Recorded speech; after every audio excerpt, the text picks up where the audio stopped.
Hello, Studio 23 Nashville. Glad to be with you. I'm Brian. And I'm Jennifer. And we have a very special guest today. Yes, Barbara Fairchild. The legend. I tell you, she is so fun. I can't wait to talk to her. We're glad to have her. Welcome to Studio 23 Nashville with your hosts, Jennifer Herron and Brian Cumming. Today's special guest is Barbara Fairchild. Welcome to Studio 23 Nashville. We are kicking back in the living room. And guess who wins? Barbara Fairchild. Yes, I'm so honored. I love this lady. Do you watch her on Facebook all the time? No, are you on Facebook? Oh, yes. I am. She is the queen. I'm learning. Learning? Yeah. You're the queen of Facebook Live. Oh, you do Am I? that? Yes, I think you are. I'm telling you, my husband can't stand that. Really? It is so great. She'll be like this with her phone and back and forth and going, Oh, can you I've been see me missing now? it. Okay, here I am. They always start off a mess, but then eventually I'll figure it out. Yes. So, It's no, so I'll tell fun. you who I think's the queen of Facebook. I think's Ron Vince after being around her a few days. But that's okay. I learned a lot from her. Oh, okay. Good. So, Yes. and she's not here today, so we're not going to talk about her career. Right. We'll talk about you. She's good though. All right. Let's talk about your career, lady. You've had quite the career. Well, I've been very blessed, and come from a little town in Arkansas, and we just did some taping recently on the Country Family Reunion, and we were talking about how much fun it is to all be together like that, and when you get with other entertainers, your fans and friends too. And it's just such a trip when you get a bunch of us together and we just have so much fun and take all those candid pictures and everything. So I'm really happy that God blessed me to have the life I've had. You mentioned fans. We're fans as well as friends. So Right. who were you a fan of? Like, who influenced you to kind of go this route in your life? Okay, early on, of course, and we lived on a farm in Arkansas. Of course, loved Kitty Wells, loved Loretta Lynn. When Connie Smith come out with Once a Day, my dad, we would buy a guy named Jonesy would change the 45s on the jukebox at the cafe in town, and so we'd buy them for like a nickel when he'd change them. But Daddy come in one day and he said, "There's a little old blonde-haired girl. She's the cutest thing." And said she is going to be a big star, and her name is Connie Smith, and she's got a hit. You just watch Once a Day, and of course I got that album, learned everything on her album and stuff, and it was just loved her, and Loretta Lynn, and of course Patsy Cline, who didn't, and so we grew up. Country music is that's all we knew and cared about, So, and it's just been amazing. Because in my life, and I'm jumping all over the map here, but when I became a Christian and really gave my life to the Lord in 1971, I went with, you remember Peggy Little? Yeah. Y'all remember Peggy? She invited me to church. Connie had taken her to church, and I went and ended up on my knees at the front pew. And just crying my eyes out. So and I heard this sweet voice say, "Thank you, Jesus," And I looked up and said, "Thank Him for what?" And it was Connie Smith. And she prayed is with me. remarkable. Oh, yeah. I believe it was Chris Christopherson as well that she took to church. A lot of folks she's reached out to and brought them into that realm and changed so many lives. Oh, and I went to, remember when they had the Grand Old Gospel? Yes. Time it was on after the Opry. Oh. Well, Chris came there and sang "Help Me" on that Grand Old Gospel thing, and he talked about Connie taking him to church. They'd done a show or something, and she had invited him to go to church, and then he shared on a special I did with Ralph Emery about that experience, and totally didn't. And they invited people to come forward for the altar call, and he was thinking, I'm not going to do that. And I actually met his wife and him, I seen him, and he told that story years ago too. We were, I don't know, it was a show somewhere, I believe in Europe, and we were at Wembley Festival or something maybe, and he was talking about that then, and he said, I thought, I'm not going forward. And he said, then I thought that, and next thing I know, I'm walking forward. Isn't that amazing? And he said, when they prayed for him and everything, he said, he felt like, he said, a bunch of us used to go out in the mountains, and they'd jump in one of them frozen, almost like frozen things, the water's so cold. And he said, when I come out of that, you just feel really clean. And that's the way he felt when they prayed in the church. Cleansed. It's amazing. Yeah. Even so when I can't remember if he said all that on the special with Ralph, or if that's what he said when I was talking to him and his wife. And I, brought up the fact that I was there when he was on that Grand Old Gospel hour right after that. So you became a Christian in 1971. Had you started your church? Had you started your career singing yet? Oh yeah, I was recording, but I hadn't had Teddy Bear. Teddy Bear recorded it at the end of '72. And I remember praying, Lord, don't let me have a hit record if it would cause me to lose you. Oh, wonderful. Wow. And then I got the Teddy Bear song, and because typically, if you have a hit, you got to sing that thing whether you like it after you do it or not. Yeah. And there was a few of them songs I was real glad weren't hits. You After didn't I have became to a do Christian, it. I thought, boy, I'd have a hard time singing that one. After God changed my life. Now, But when did you get with Billy Sherrill? Because wasn't he the guy who kind of led you that direction to? Well, what happened? My break, and I lived in St. Louis. My dad moved us up there when I was a freshman in high school. I thought he ruined my life, moved me to big city, but I always sung. I sung just when I was a kid, and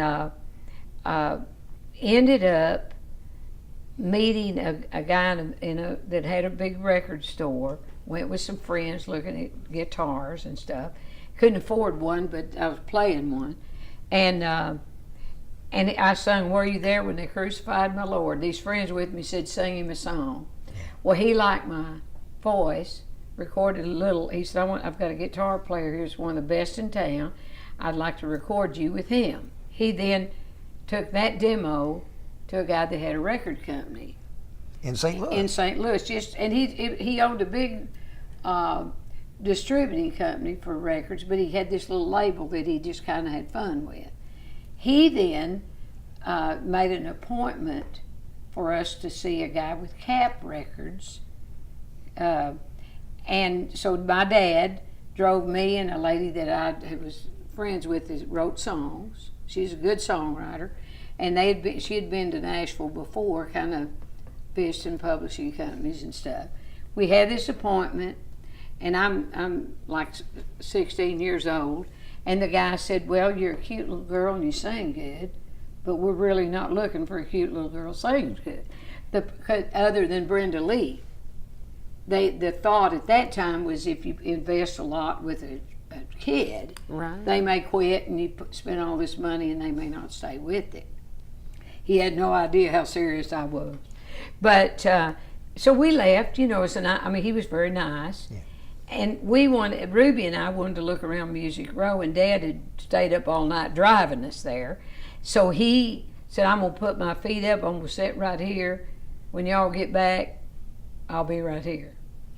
So we just walk around, look at the record companies and stuff, and we took a shortcut from the RCA. We didn't go in, we just looked at the outside of the building. And this guy come out of the Decca records shop, or not record shop, but the label office. Yeah, and she said, I think I know him. So we stopped and asked him his name, and it's Jerry Crutchfield. Oh, God. And so... legendary producer, yeah. So she says, are you kin to Jan Crutchfield? And he said, well, that's my brother. And she said, well, he published some of my songs over there at Cedarwood. And so I think that's why he took the time to listen to us. So he said, well, I was going to lunch, so he said, I'll just I'll go back in and let me hear what y'all got. So we played the stuff I'd recorded in St. Louis, and played another song we'd written and that needs to just remain nameless. And then we had a new one, and these were the only two that I'd written. And I played the guitar and sang this one. And he said, out of all of them, he said, I like this one, and I like your voice. He said, if you'll go home and write me 7 more as good as this one, come back and see me. And in 2 months, we went back with 16. Now, I have to put a plug in here for somebody that we owe a lot to for our success. And that was her husband at the time, because he cheated on her all the time. Good song material, huh? Oh yeah, this is a great line for a country song. I never knew I'd owe so much to a cheater. I've never written it, but I still think he'd make a good song. Anyway, he was the inspiration for most of the stuff that we wrote back then. About heartbreak. Yeah, because she was mad about 90% of the time. So we wrote. They could express it. We wrote, wrote these Oh. songs and went back, and Jerry loved every one of them. And so the next day, we were in the studio, and I was demoing our songs. Yeah. And he signed us as writers to Champion Music then, and signed me to a management contract. Really? That's how that all happened. And then how I ended up working with Billy Sherrill was Jerry would send the demos out that I sang. And there was a song called Love is a Gentle Thing that we wrote, and Billy loved it. And but he said it doesn't fit any of my artists. So every time he'd see Jerry, he'd say, you should let me have Barbara over here and I'll record that song on her. And the irony of this thing is when I ended up with a recording contract with Cap Records when Jerry was my manager. So we had 2 singles. Of course, they had B-sides. And then this is when Billy heard my stuff. And so Jerry said he was thrilled. And he said, but I just said, no, we're pretty happy where we're at. He said, I wanted to make sure he was really serious. So every time he would see him, he would bring that up. And once he was convinced, he said, well, we need to talk. Mm-hmm. So next thing I know, I'm out of one contract, and my daddy's signing my contract with Columbia. Because you were underage. Yeah. Your dad had to sign. Oh my gosh. Isn't that wild? For Teddy Bear? Amazing story. Oh, no, it took 5 years to get Teddy Bear. Yeah, we're Okay. going to talk about Oh, Teddy okay. Bear. About it next. These are the Yeah. early Yeah. days, the 60s on Music Row. These are early days, yeah. And Yeah. Billy Sherrill, that worked with Tammy Wynette, taking note. This is huge. Jerry We're going to be Christian, right back with more with Barbara Fairchild, Brian, Yeah. and myself here hanging out on Studio 23 Nashville.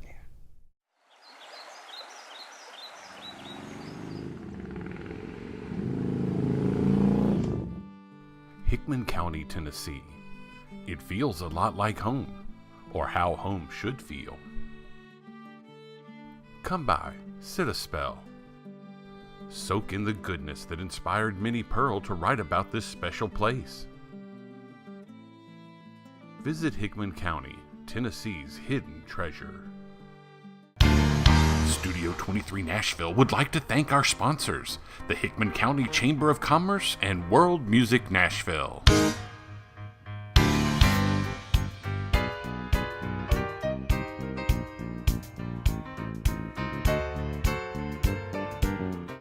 Barbara, it's a pleasure to have you here on this show. Thank you for joining us. It is fun, isn't it? Yeah, it is. I'm it just is. kidding. All right, we're about to do I'm this. glad to be here. We're going to be doing an old Buck Owens song.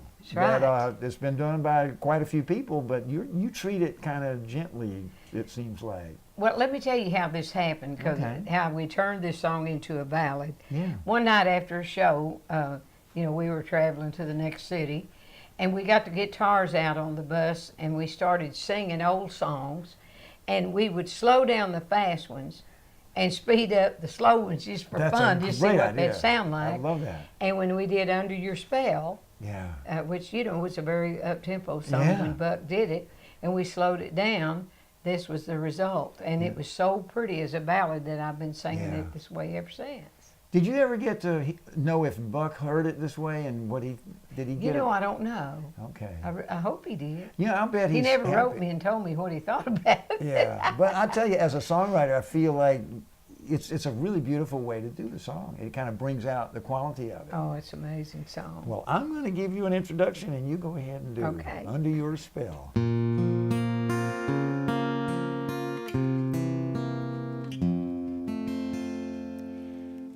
I swore the last time you let me down that I wouldn't see you if you came around, but I can't tell my heart what's right or wrong, and I've been so lonely since you've been gone. You've got me under your spell again, saying those things again, making me believe you're just mine.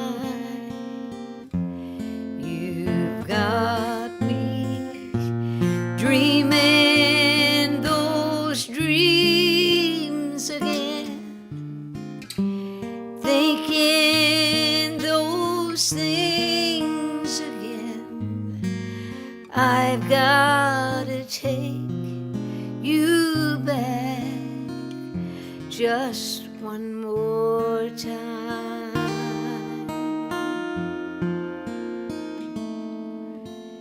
Everybody tells me I'm just a fool, that I never should have put my faith in you, and way down deep inside, I guess I know it's true, but no one else can make me feel the way you do. You've got me under your spell again, saying those things again, making me believe you're just mine. You've got me dreaming those dreams again, thinking those things again. I've got to take you back just one more time. Yes, I've got to take you back just one more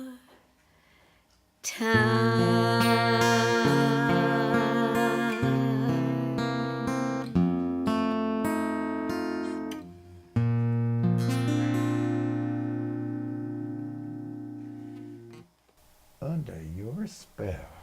Now, you really bring it out. Well, I just felt that. It is a wonderful song. I love ballads, always have. Well, it's just so great that you found one that was a song that wasn't a ballad, but it was a great song. I know it. I'm going to start slowing a bunch of them fast That ones is down. great. You're doing a public service. You're finding more and much. I bet you Buck Owens would be very happy with that. I hope he liked it. Yeah. Well, anyway, great job. Thank you. You so much. And you did a wonderful job playing for me. You're getting the sensitive side of me being brought out. Oh my gosh. Hello, Studio 23 Nashville, back on the air with Barbara Fairchild, talking about the old days, Music Row in the 60s. Isn't it something? Yeah, you could just walk from office to office, meet people, and do handshake deals. There were song pluggers right next door to the label in the recording studio. It was exciting time. And you were a teenager. Oh, I was just a kid, yeah. And so your dad had to sign the contract for you. Yeah. But you still were a recording artist. Yeah. Who Man. knew? Well, did they pitch songs to you? Did you have a producer? Well, Was Jerry, Okay. was... Making decisions. and he always looked at songs we wrote. And Yeah. then he wrote a lot of songs and everything too, So now, if you want to talk about Teddy Bear, I'll tell you something kind of interesting about that. We were doing, I think it may have, I don't know if it was maybe the third album or something that, I'd done for Columbia. And there was a song, the title of the album was A Sweeter Love. And Dave Loggins had come along too, and Dave was a great writer and stuff too at that time. Well, we were going in the studio that day, and he said, and I had introduced him to two friends of mine, Don Earl and Nick Nixon, who were both from St. Louis. Don was a homicide detective on the police department up there, and Nick had a group in St. Louis, and I would sing with Nick's group, and we sang duets and stuff like that. Well, so they were always pitching me songs, and they were good songs, but they didn't fit me. And so I told Jerry about them and introduced him to them. And so he said, let me play this little song that Don and Nick wrote. And it was the Teddy Bear song. And I said, oh my gosh, I said, I love that. You knew I said, right away. Oh yeah, I said, Yeah. Don't play that for anyone else. That's mine. Jerry brought it to you? Yeah, I was signed to his publishing company and everything too. Well, anyway, I found out later he'd played it for everyone but me. Oh no! It was so funny, and it'd been turned down by a lot of people. So. But from that point on, it was mine. I didn't have time to learn it that day because we were really going right into the studio. And then, of course, the next session, I cut it. Yeah. And the Jordanaires were on it. All right. No, this is the best. God. And they loved it. Yeah. And they told us, they said, usually when we love one this much, it's the kiss of death. Oh, Because they said, but they just thought it was the best, and they did some extra special things on it and stuff. And Jerry produced the session? Yeah. Do you remember the players? Oh my gosh, it's been so long, and there was. Probably was it on the Music Row? As sure as I say that, it may not be. I think Pig Robbins. was on it, and chances are Henry Strzelecki, and. You had the A-team. They were great, and I'm not 100% sure who played the steel. Glenn Keener, if you remember Glenn, he played the acoustic on it, and but anyway, they put the album out titled "A Sweeter Love," and then that was the first single, and it was one of the building big kind of songs, And it was doing pretty good, in the charts. Well, Bill Anderson told me he visited WPLO in Atlanta. And Jim Clemens was the program director down there. See, I remember him. And he started playing Teddy Bear off the album. And Bill said when I was there, he said, they got 52 calls for it when I was there. And Jim notified Columbia and said, you've got a hit on Barbara Fairchild if you'll put it out. So they changed the album cover. We shot a picture, you know, out in the field with a little woolly teddy bear, big bear. And but the funny thing is, they never changed the back of the album. Yeah.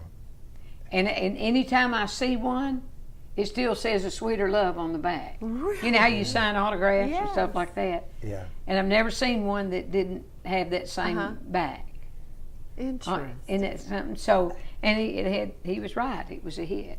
How did it change your life, that song? I mean, were you touring with some different people then? Some of the people you were fans of? Was the money rolling in? I mean, what changed? Well, you with do that get, song? you know, you get better dates and you get on more shows and with bigger acts and stuff. But, you know, it wasn't so much back in, now then, you know, they'll really pair hot artists with this. And that wasn't necessarily the form of it at that time. You know, Jerry was absolutely wonderful, but I didn't, at that time, it was a little bit later when I had a real good booking agent.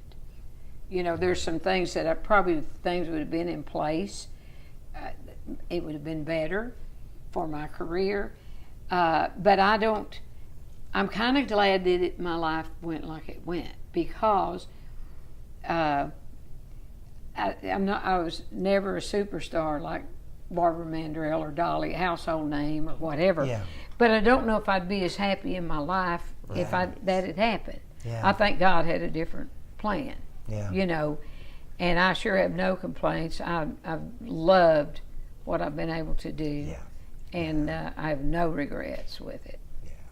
So, and that little song is still as wonderful to me as it's always been. And the great thing about a song about a teddy bear, of all things, is through the years, there's no telling how much money that we've been able to raise for charity just because of my association with the teddy bears.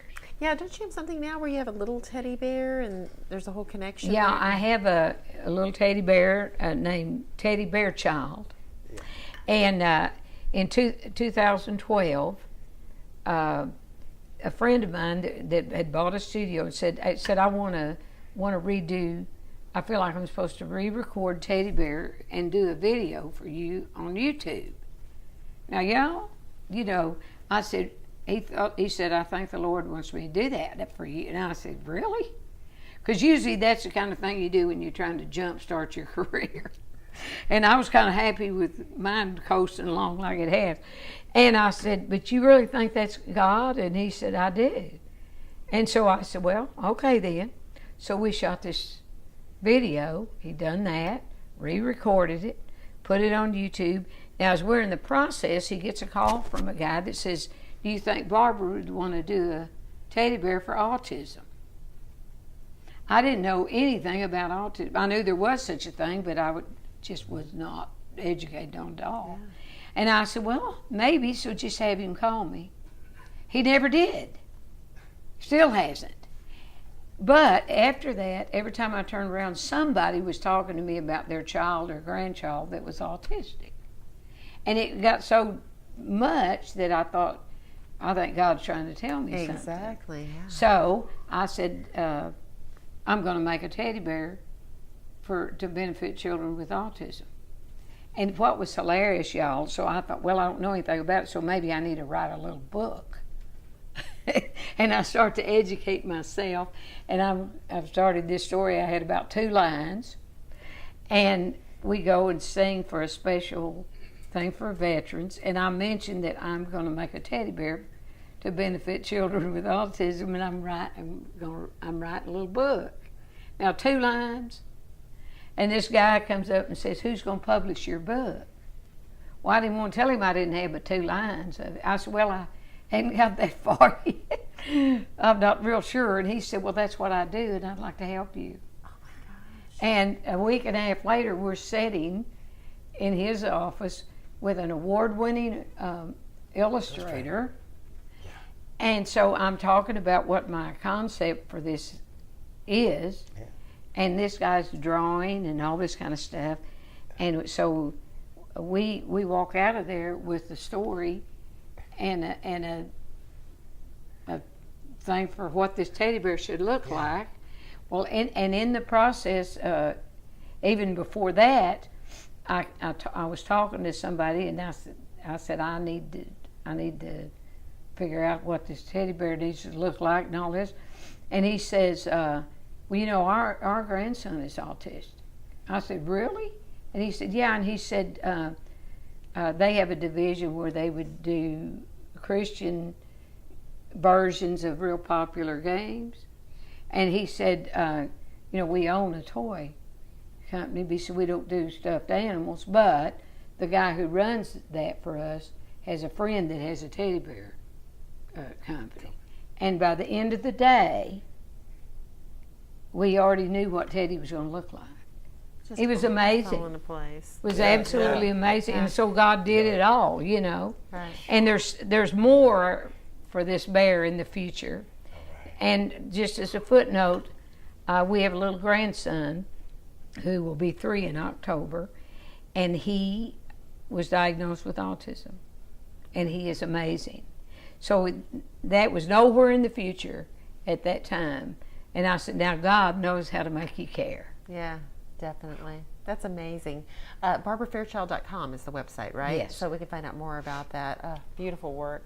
We'll be right back with more, talking with Barbara. Brian and I hanging out here in the living room. Does it get any better? Studio 23 Nashville. We'll be right back. Be the envy of the neighborhood. Make your friends jealous. Be the first on your block to get official swag from Studio 23 Nashville, Pinkerton Productions, and Brian Cumming. Just visit our store at the bottom of the page and order yours today. Straighten up and flat right. Now available, Come Out Swingin', the new CD by the Brian Cumming Jazz Quartet.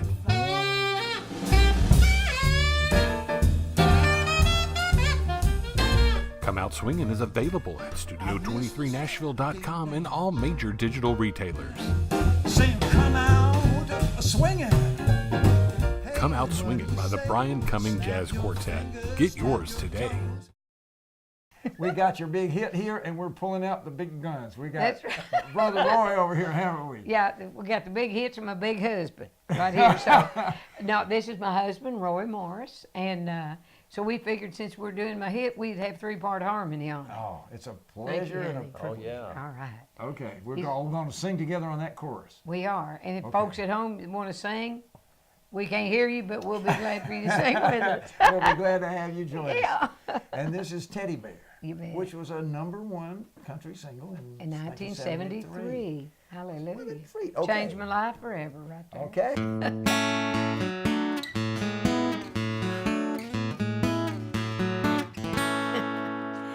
I wish I had button eyes and a red felt nose,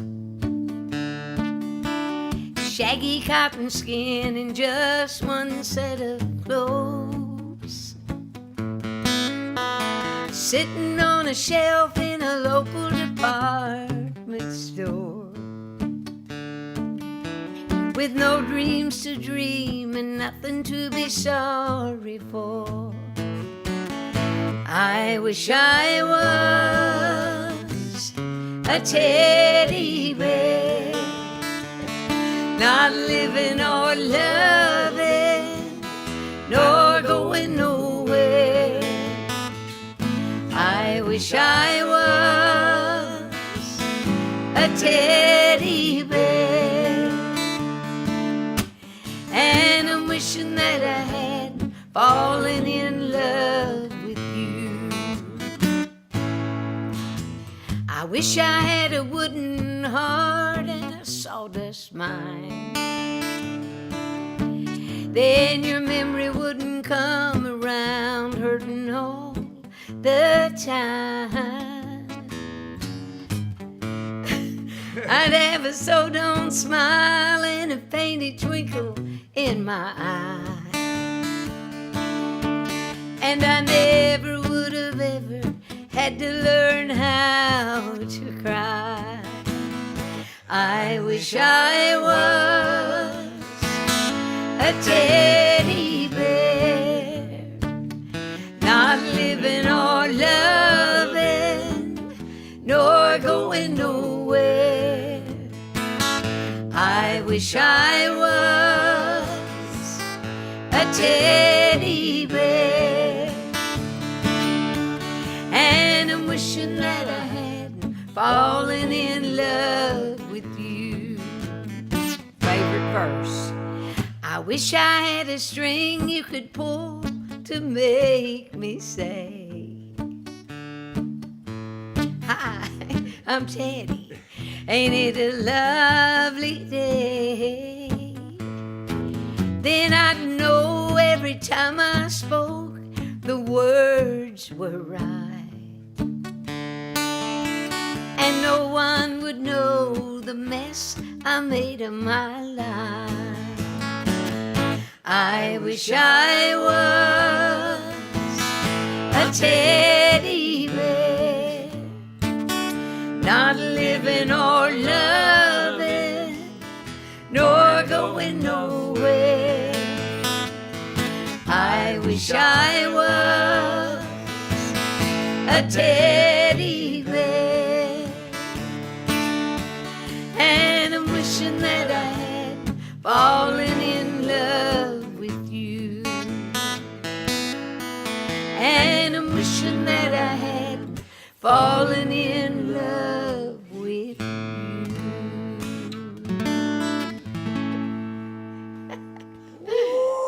Thank you, honey. Yeah. Now that wasn't Statler Brothers, but it sure was fun.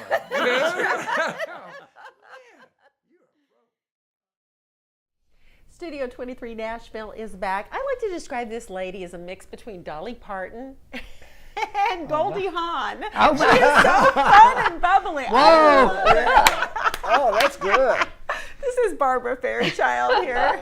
That's a great I description. love it. We were talking about some of your girlfriends a little earlier, and you had mentioned Connie Smith. Yeah. You and Connie Smith and Sharon White from the Whites and Ricky Skaggs White, y'all had formed a bit of a trio, so to speak.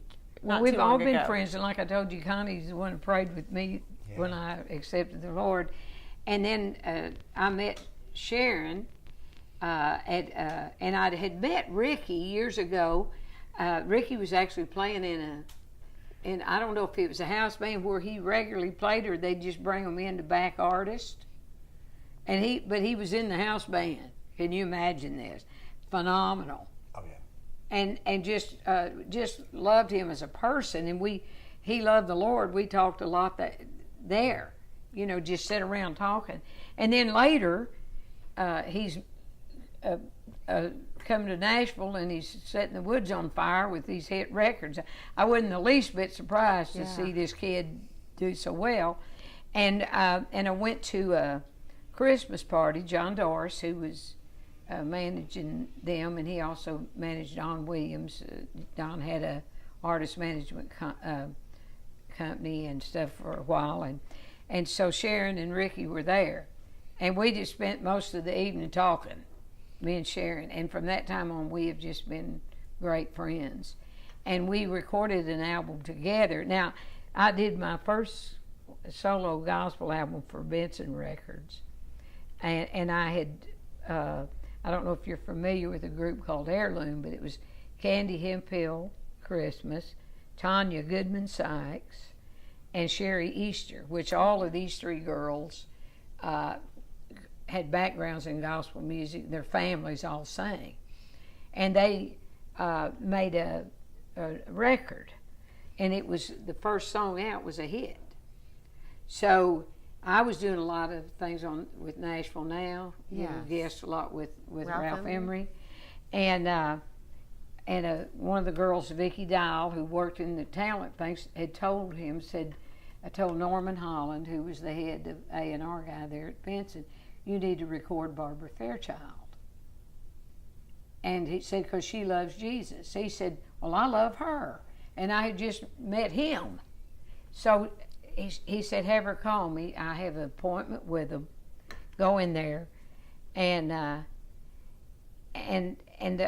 won't go into all the details of it, but it's how I ended up recording gospel music. But the trio, the Heirloom, had just come out with this album that had this first record that was a hit.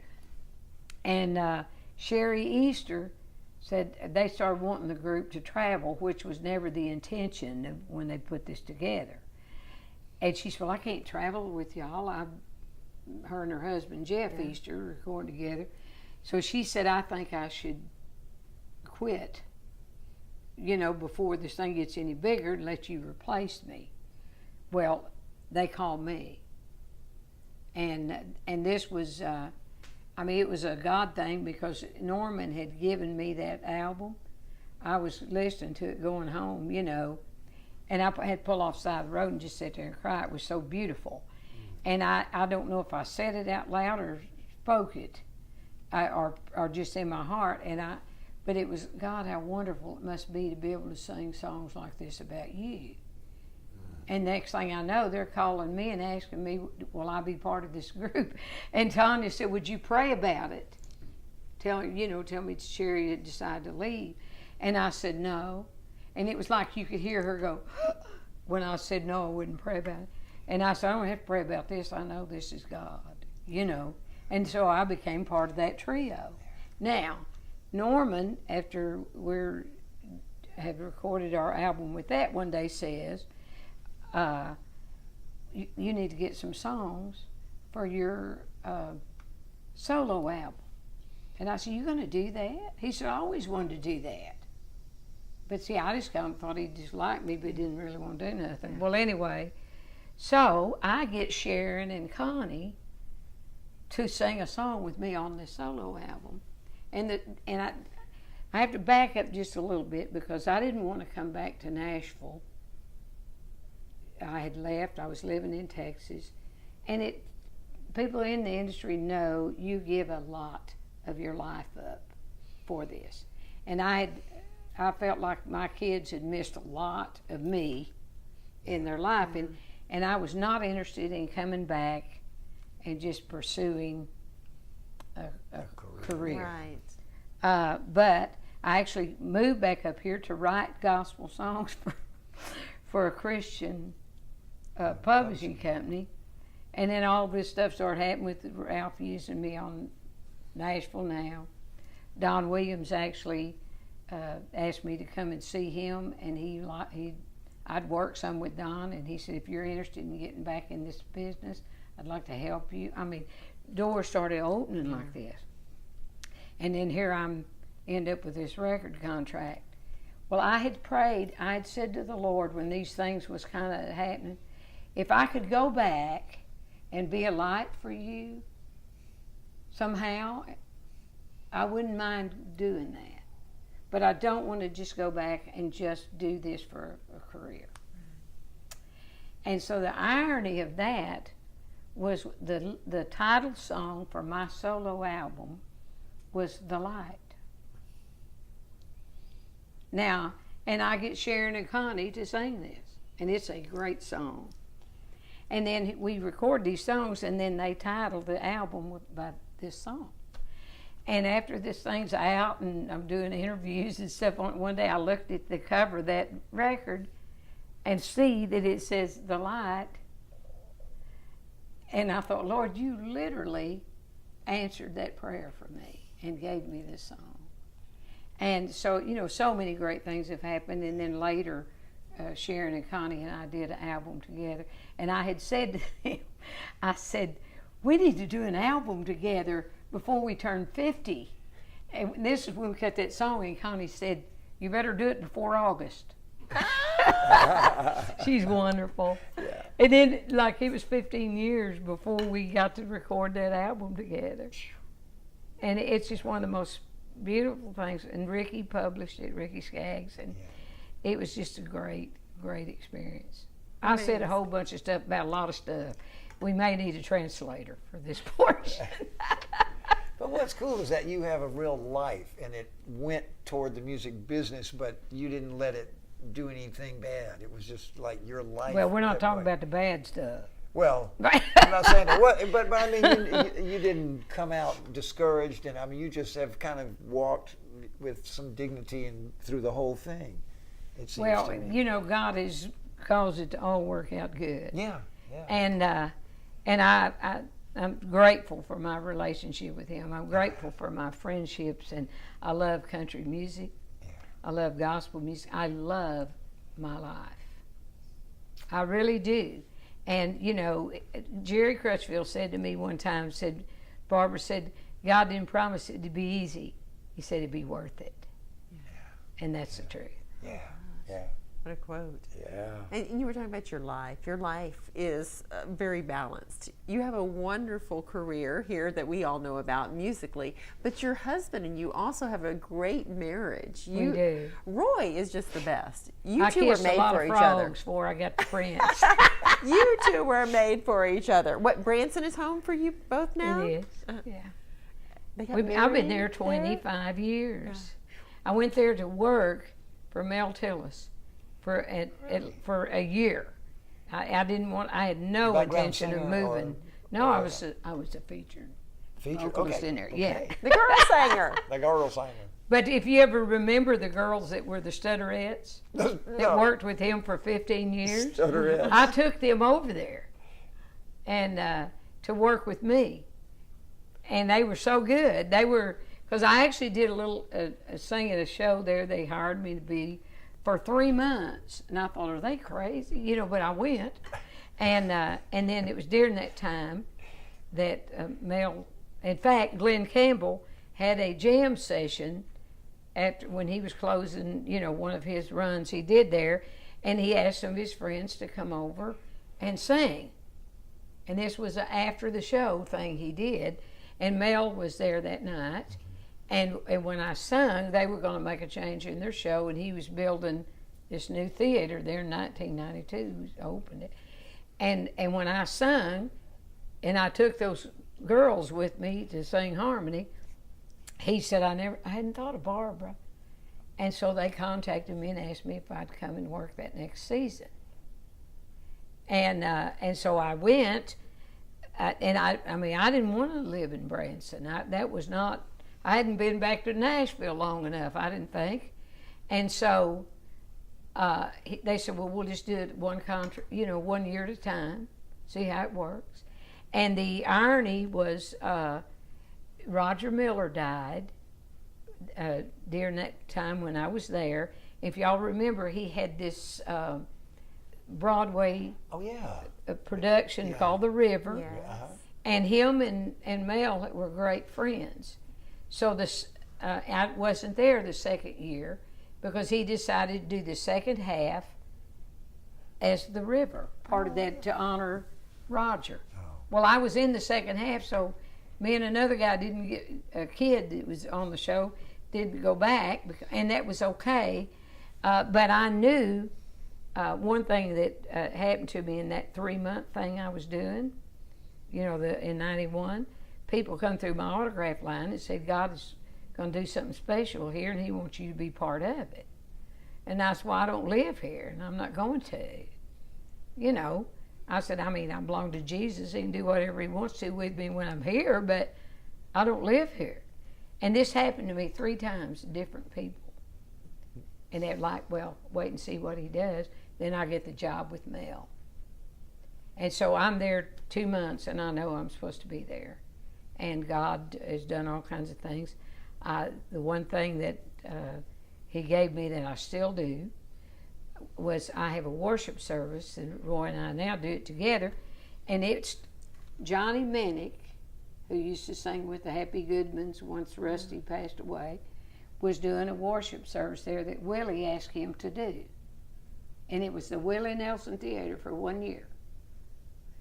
And so he was doing this worship service. And Willie came twice. Johnny said he had attended twice. And I ended up taking over that because he was leaving, he left in September. And I took that service, and I've been doing that ever since. Isn't that funny? Yeah. And here the Lord, that's really why he wanted me there, and he just used Mel to get me there. So it's amazing. A lot of dots connect here. Yeah, you know? Yeah, no kidding. And So now- is that are you still doing that? Yeah, we still do. I've been in so many theaters in these 25 years, and Glenn ended up with a theater, Glenn Campbell. And we got married in it, and Glenn sang in our wedding. And just when he went home to be with Lord recently, we posted he sung No More Nights in the Lord's Prayer in our wedding. And we put the No More Nights, the video up on there. Yeah. He was a great guy, good friend to us. And boy, we're going to miss him. Definitely. Talent. But I'm sure he's having a great time singing with the angels. And And I'm sure the Lord's glad to have that voice there. I'll let you yeah. know. Woo. We have to go up to Branson and see you sometime. And I know Roy's doing that great Statler Yeah. Brothers show we got to Yeah. check out too. Yeah. I've So. had a good time talking It's to a Roy. great show. And it's great to have a chance to sing with you and Roy together. It's the first time we've done 3-part harmony on this show. Yeah, pretty impressive. that Oh, I great? had a great time. I love Tell you, it. though, people can rise to the occasion when they're Yeah, needed. yeah. Except for me, if you'll notice, Oh. I did not join in. Thanks for joining us here on Studio 23 Nashville. Thank you, Barbara. Oh, This was thank quite you. a pleasure. I loved it. I appreciate it.